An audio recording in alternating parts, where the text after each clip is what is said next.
নমস্কার বন্ধুরা, ভিলেজ পুতুল কিচেনে সবাইকে স্বাগত জানাই। আজ আমি আপনাদের সঙ্গে চিকেনের রেসিপি শেয়ার করব। তার জন্য প্রথমে আমি চিকেনটাকে ভালোভাবে ধুয়ে পরিষ্কার করে নিয়েছি। এবার মাখিয়ে আমি 15 মিনিট রেস্টে রেখে দেব। মাখিয়ে নেওয়ার জন্য দিয়ে দিচ্ছি লবণ, পরিমাণ মতো লবণ দিয়ে দিচ্ছি। সঙ্গে দিয়ে দিচ্ছি হলুদ গুঁড়ো, পেঁয়াজ কুচি,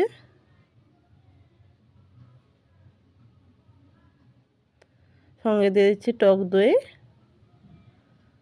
ও অল্প পরিমাণ সর্ষের তেল।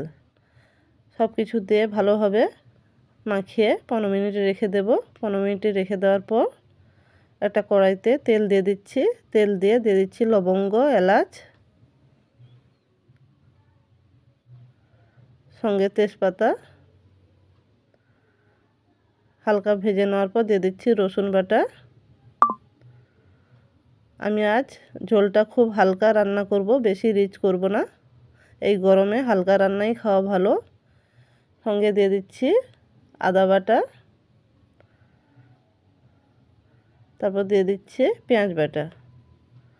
সব কিছু দিয়ে ভালোভাবে কষে নেওয়ার পর দিয়ে দিচ্ছি হলুদ গুঁড়ো,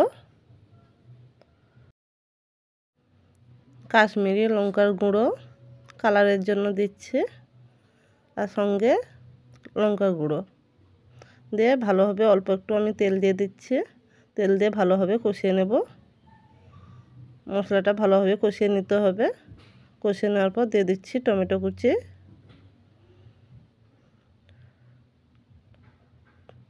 সঙ্গে কয়েকটা কাঁচা লঙ্কার কুচি। সব কিছু দিয়ে ভালোভাবে কষিয়ে নেওয়ার পর আমি যে আগে থেকে চিকেনটা মাখিয়ে রেখেছিলাম, এবার চিকেনটা দিয়ে দিচ্ছি। চিকেনটা দিয়ে চিকেন সহ মশলা ভালোভাবে কষিয়ে নিতে হবে। 5 মিনিট ধরে ভালোভাবে কষিয়ে নিতে হবে। কষিয়ে নেওয়ার পর আমি আগে থেকে আলুগুলো ভেজে রেখেছিলাম, সেই আলুগুলো দিয়ে দেব।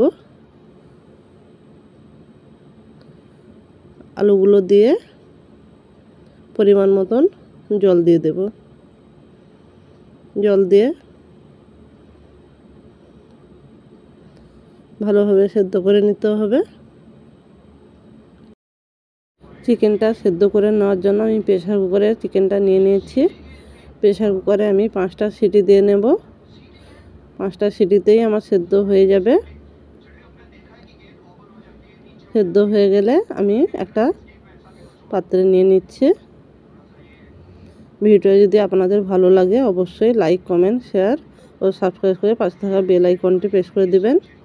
নতুন ভিডিও পাওয়ার জন্য অবশ্যই পাশে থাকবেন।